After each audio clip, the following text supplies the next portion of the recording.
L'inquiétude de la filière équine dans le Gard. Les députés s'apprêtent à voter une hausse de la TVA.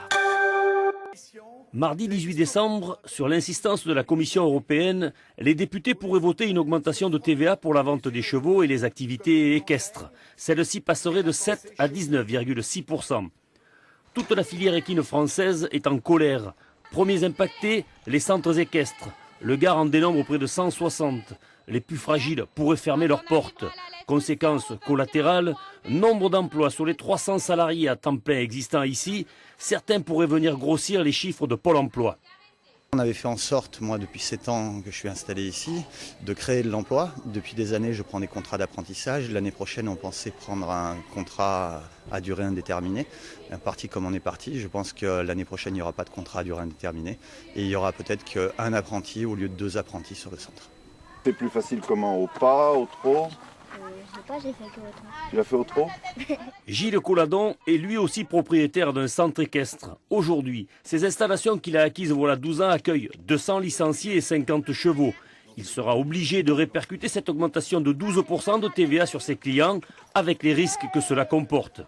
Un cours à l'année pour un poney qui coûte environ 400 €, eh ben ça va faire une augmentation de 60 €. Des gens ici viennent, et ce n'est pas simplement un sport élitiste, l'équitation, des gens sont aidés par des bons CAF pour payer leur cours d'équitation. Forcément, ces gens-là, on va les perdre. Et également toute la chaîne qui s'ensuit, c'est-à-dire moins d'achats de foin, moins d'achats de granulés, moins de maréchal ferrant, moins de vétérinaires. Ça va très loin l'incidence de cette augmentation de 12% de TVA. Les écuries de propriétaires et les éleveurs ne seront pas épargnés par cette augmentation. Exemple avec ce Nîmois, installé à Ortou et dont la spécialité est le pur sang arabe d'endurance. Comme beaucoup, il craint pour son élevage. Nous aurons, nous professionnels sur nos structures, tout un ensemble de chevaux qui n'auront plus d'emploi, eux non plus. Et ces chevaux, il va falloir en faire quelque chose. Donc jusqu'à présent, les professionnels faisaient l'effort d'assurer une fin de vie à leurs animaux décente et correcte.